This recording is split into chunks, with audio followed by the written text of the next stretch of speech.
ഓം സർവത്ര ഗോവിന്ദനാമസങ്കീർത്തനം ഗോവിന്ദ ഗോവിന്ദ സർവത്ര ദേവീനാമസങ്കീർത്തനം ശ്രീമഹാദേവ്യൈ നമഃ. ഓം ഗം ഗണപതയേ നമഃ. ഓം സം സരസ്വത്യൈ നമഃ. സദാശിവസമാരംഭാം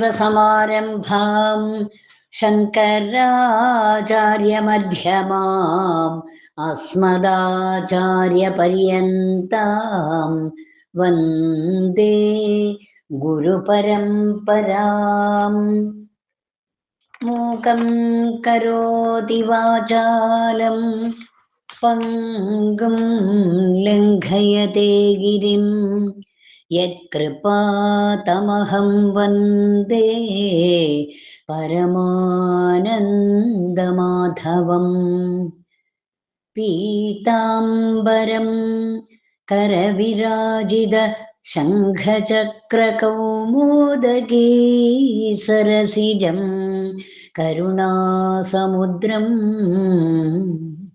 രാധാസഹായം അതിസുന്ദരമന്ദഹാസം വാതാലയേശമനിശം ഹൃദി ഭാവയാമി.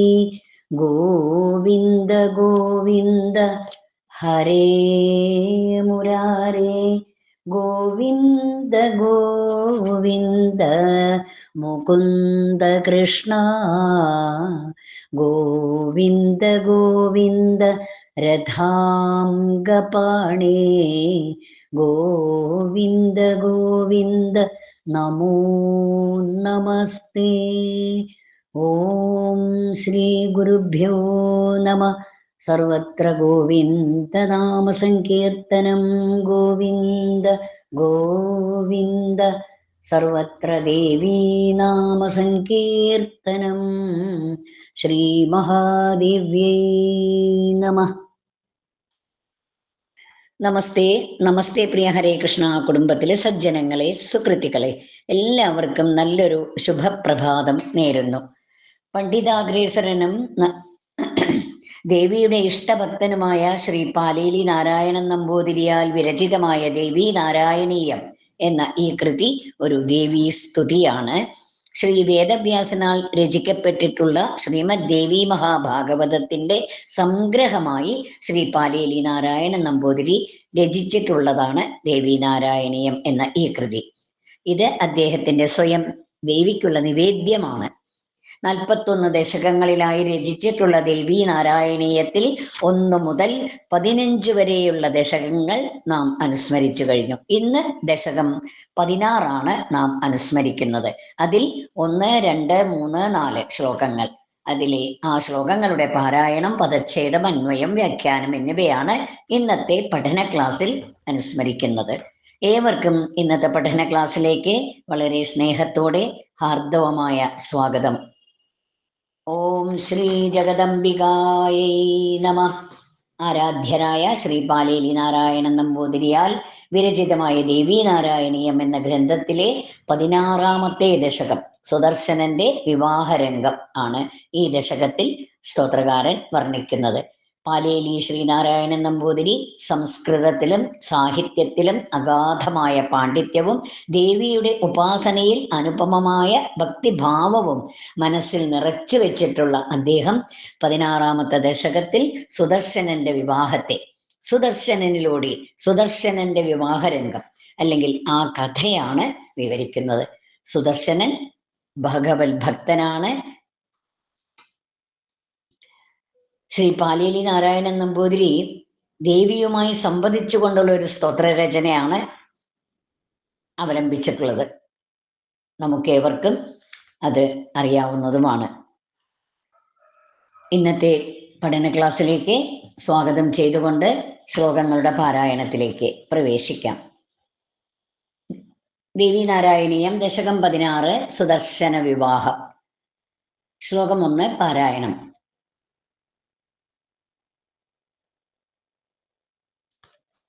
ഹരേ കൃഷ്ണ. ശ്രുത്വാ വധോ വാക്യമരം കുമാരോ ഹൃഷ്ടോ ഭരദ്വാജമുനിം പ്രണമ്യ ആപൃച്ഛ്യ മാത്രാ സഹ ദേവി സാ ത്വാം സ്മരൻ രഥേനാപപുരം സുബാഹോഃ. ശ്രുത്വാ വധോ വാക്യമരം കുമാരോ ഹൃഷ്ടോ ഭരദ്വാജമുനിം പ്രണമ്യ ആപൃച്ഛ്യ മാത്രാ സഹ ദേവി സ ത്വാം സ്മരൻ രഥേനാപപുരം സുബാഹോഃ. ശ്ലോകം 2. സ്വയം വരാഹോതമഹീഭുജാംസ സഭാം പ്രവിഷ്ടോ ഹതഭിർനിഷണ്ണഃ കന്യാകലാപൂർണശശീത്വസാവിത്യാഹുർജനാസ്താവഭിവീക്ഷമാണാഃ. ശ്ലോകം 3. വധൂശ്ച തദ്ധർശനവർദ്ധിതാനുരാഗാ സ്മരന്തി തവ വാക്യസാരം സഭാം നൃപാണാം അജിതേന്ദ്രിയാണാം ന പ്രാവിശത്സാ പിതൃചോദിതാപി. ശ്ലോകം 4. ശങ്കാകുലാസ്തേ നൃവരാ ബഭൂവുരുച്ചൈർയുധാജിത് കുപിതോ ജഗദമാദീയതാം ലോകഹിതാനഭിജ്ഞാ വധൂരശക്തായ സുദർശനായ. സർവത്ര ദേവീനാമ സങ്കീർത്തനം. ശ്രീ മഹാദേവ്യൈ നമഃ. ശ്ലോകം 1 പദച്ഛേദം. ശ്രുത്വാ വധൂവാക്യം അമരം കുമാരഃ ഹൃഷ്ടഃ ഭരദ്വാജമുനിം പ്രണമ്യ ആപൃച്ഛ്യ മാത്രാ സഹ ദേവി സഹ ത്വാം സ്മരൻ രഥേന ആപ പുരം സുബാഹോഃ. അന്വയാർത്ഥം നോക്കാം. സഹ, ഇവിടെ ദേവി എന്ന സംബോധന. ഹേ ദേവി, അരം. ഹേ ദേവി, അരം എന്ന് വെച്ചാൽ വേഗത്തിൽ. അല്ലയോ ദേവി, വേഗത്തിൽ. സഹ കുമാരഃ, ആ കുമാരൻ, അതായത് സുദർശനൻ. വധൂവാക്യം ശ്രുത്വ, വധുവിന്റെ ആ വാക്കു കേട്ട്. ഹൃഷ്ടഃ മാത്രാ സഹ, അതായത് ഹൃഷ്ടനായി അമ്മയോടൊപ്പം ഭരദ്വാജമുനിയും പ്രണമ്യ, ഭരദ്വാജമുനിയെ നമസ്കരിച്ച് അല്ലെങ്കിൽ പ്രണമിച്ച് ആ പൃച്ഛ, അദ്ദേഹത്തോട് യാത്ര പറഞ്ഞ ശേഷം ത്വാം സ്മരൻ, ആ ദേവിയെ സ്മരിച്ചുകൊണ്ട്, അവിടുത്തെ സ്മരിച്ചുകൊണ്ട് രഥേന, തേരിലൂടെ സുബാഹോഹോ പുരം ആപ, സുബാഹുവിന്റെ പുരത്തെ പ്രാപിച്ചു.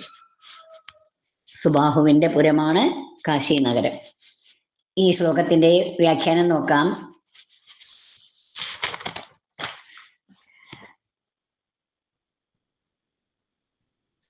ദേവിയുമായി സംവദിച്ചുകൊണ്ടുള്ള ശ്രീ പാലേലി നാരായണൻ നമ്പൂതിരി അങ്ങനെയാണ് ഈ സ്തോത്രം അവലംബിച്ചിട്ടുള്ളത്, രചനാരീതി അവലംബിച്ചിട്ടുള്ളത്. അതുകൊണ്ട് തന്നെ പറഞ്ഞു തുടങ്ങുന്നു ഹേ ദേവി എന്നാണ്. നോക്കൂ ഇവിടെ, സഹ ദേവി. ശ്രുത്വാ വധൂവാക്യമരം കുമാരോ ഹൃഷ്ടോ ഭരദ്വാജ മുനിം പ്രണമ്യ. അല്ലയോ ദേവി, വളരെ വേഗത്തിൽ. സഹകുമാര, ആ കുമാരൻ, ആ സുദർശനൻ. വധൂവാക്യം ശ്രുത്വ, വധുവിന്റെ വാക്കുകേട്ട്. ആ ബ്രാഹ്മണൻ വന്നു പറഞ്ഞുവല്ലോ, അത് നമ്മൾ കഴിഞ്ഞ ദശകത്തിൽ കേട്ടു. ആ ബ്രാഹ്മണൻ വന്നു പറഞ്ഞു എന്ന് നമ്മൾ എല്ലാവരും കഴിഞ്ഞ ദശകത്തിൽ അറിഞ്ഞിട്ടുണ്ട്. അതിനാൽ തന്നെ വളരെയധികം സന്തോഷിച്ചു സുദർശനൻ. അമ്മയോടുകൂടി ഭരദ്വാജമുനിയെ നമസ്കരിച്ച് അദ്ദേഹത്തോടെ യാത്രയും പറഞ്ഞ് ത്വാം സ്മരൻ, ആ ദേവിയെ, ആ ജഗദംബയെ സ്മരിച്ചുകൊണ്ട് തേരിലൂടെ സുബാഹോപുരം ആപഹ, സുബാഹുവിന്റെ പുരത്തിലേക്ക് എത്തിച്ചേർന്നു. അതായത് ദേവീ ദർശനം, ദേവിയുടെ അനുഗ്രഹം, അതിനുശേഷം ശശികലയിൽ അനുരക്തനായി തീർന്ന സുദർശനൻ. ഈ സമയത്താണ് ആ ബ്രാഹ്മണൻ വന്ന് വധുവിന്റെ ആ സന്ദേശത്തെ, ശശികലയുടെ ആ താല്പര്യത്തെ അദ്ദേഹത്തെ കേൾപ്പിച്ചത്. അതോടുകൂടി സുദർശനൻ വളരെയധികം സന്തുഷ്ടനായി തീർന്നു. ഇവിടെ ഭരദ്വാജമുനിയുടെ ആശ്രമത്തിൽ വന്ന് സുദർശനനെ കോസലരാജ്യം അധികം താമസിയാതെ തന്നെ തിരിച്ചു ലഭിക്കും എന്ന ചില താപസന്മാർ പ്രവചിക്കുകയുണ്ടായി അല്ലേ. ശൃംഗിബേരത്തിലെ നിഷാദ രാജാവ് സുദർശനൻ ഒരു തേര് ഈ ഘട്ടത്തിൽ സമ്മാനിച്ചിരുന്നു. ആ തേരിലാണ് അദ്ദേഹം തൻ്റെ അമ്മയായ മനോരമയോടുകൂടി സുബാഹുവിന്റെ പുരത്തിലേക്ക് ശശികലയെ വിവാഹം ചെയ്യാനായി പുറപ്പെട്ടത്. ഭരദ്വാജ മുനിയെ നമസ്കരിച്ചുകൊണ്ട് തനിക്ക് നന്മ വരാൻ പോകുന്നു ദേവിയെ സ്മരിച്ചും കൊണ്ട് ആപതിക്കും കരണീയം സ്മരണീയം ചരണയുഗളം അംബായാം, ആ ദേവിയുടെ ആ അമ്മയുടെ ചരണയുഗളങ്ങളെ ആ പാദപങ്കജങ്ങളെ സ്മരിക്കുന്നവർക്ക് ഒരിക്കലും ആപത്ത് ഉണ്ടാവില്ല. ആ ഭഗവതിയെ സ്മരിക്കുന്നവർക്ക് ആപത്ത് ഒഴിഞ്ഞു പോകും. ആപത്തുകളിൽ നിന്നെല്ലാം മോചനം ലഭിക്കും. ദേവിയെ സ്മരിക്കുന്നത് എങ്ങനെയാണ്? ആ ദേവിയുടെ ചരണയുഗങ്ങളെയാണ് സ്മരിക്കുന്നത്. അപ്പോ ആപത്തൊക്കെ ഒഴിഞ്ഞു പോകും, ആപത്തുകളിൽ നിന്നെല്ലാം മോചനം ലഭിക്കും. അങ്ങനെ ആ തേരിൽ തൻ്റെ അമ്മയായ മനോരമയോടുകൂടി സുബാഹുവിന്റെ പുരമായ കാശി നഗരത്തിലേക്ക് എത്തിച്ചേർന്നു എന്നാണ് ഒന്നാമത്തെ ശ്ലോകത്തിലൂടെ വ്യാഖ്യാനിച്ചിരിക്കുന്നത്. ശ്ലോകം 2 പദച്ഛേദം നോക്കാം. സ്വയംവരാഹൂതമഹീഭുജാം സഹ സഭാം പ്രവിഷ്ടഃ ഹതഭീഃ നിഷണ്ണഃ കന്യാ കലാ പൂർണ്ണശശീതു അസൗ ഇതി ആഹൂഃ ജനാഃ തൗ അഭിവീക്ഷമാണാഃ. ഈ ശ്ലോകത്തിൻ്റെയൊക്കെ പദങ്ങളുടെ അന്വയാർത്ഥം. ഹതഭീഃ സഹ, ഭയം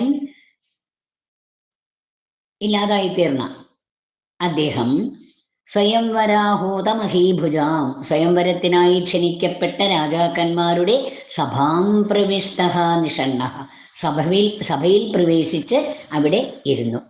കന്യാകല പൂർണ്ണശശീതു അസൗ ഇതി, കന്യക കലയാണ് ശശികല അല്ലെ. പൂർണ്ണചന്ദ്രൻ ഇദ്ദേഹവും, ആര്? സുദർശനൻ. എന്നിങ്ങനെ തൗ അഭിവീക്ഷമാണാഹ, അവരെ കണ്ടുകൊണ്ടിരുന്ന ജനാഹ ആഹുഹു, ജനങ്ങൾ പറഞ്ഞു. ഈ ശ്ലോകത്തിന്റെ വ്യാഖ്യാനത്തിലേക്ക് പ്രവേശിക്കാം.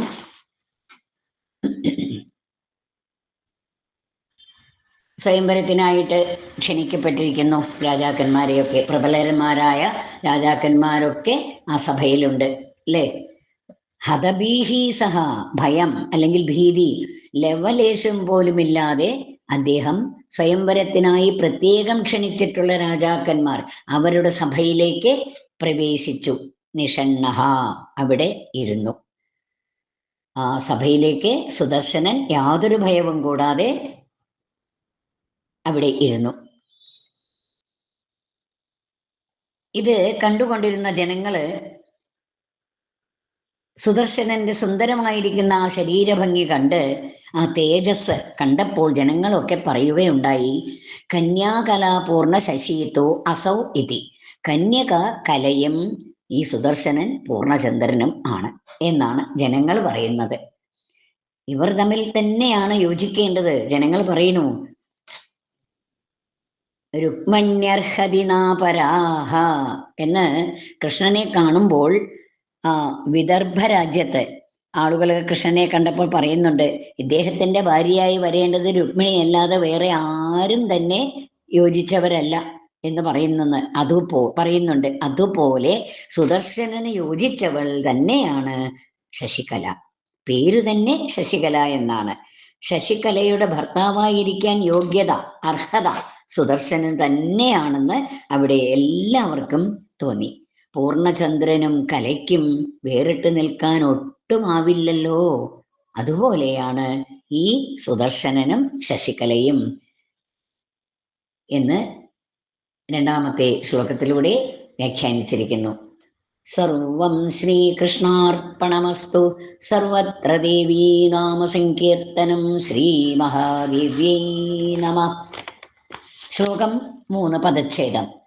വധൂഃ ച തദ്ദർശന വർദ്ധിതാനുരാഗ സ്മരന്തി തവ വാക്യസാരം സഭാം നൃപാണാം അജിതേന്ദ്രിയാണാം ന പ്രാവിശത് സാ പിതൃചോദിത അപി.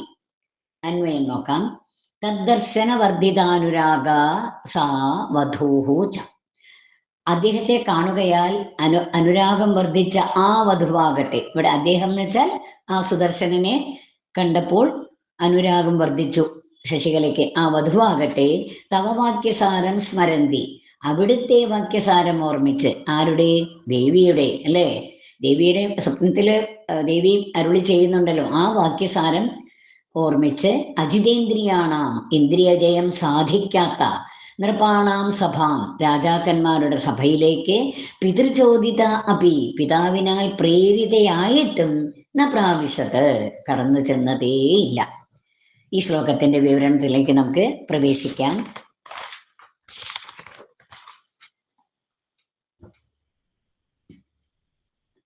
തദ്ദർശന വർദ്ധിതാനുരാഗ സാ വധൂഹോച. ആ സുദർശനനെ കണ്ടപ്പോൾ അനുരാഗം വർദ്ധിച്ചു ആ വധുവിന്, ആ ശശികലയ്ക്ക്. എന്താ കാരണം?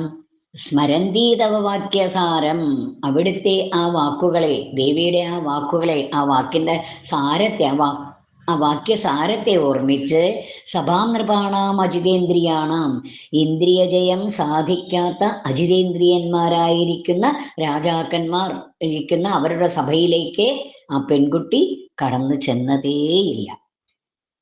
ന പ്രാവിശത്, അവിടേക്ക് ആ പെൺകുട്ടി, അതായത് ആ ശശികല ആ ഭാഗത്തേക്ക് കടന്നു ചെന്നതേയില്ല.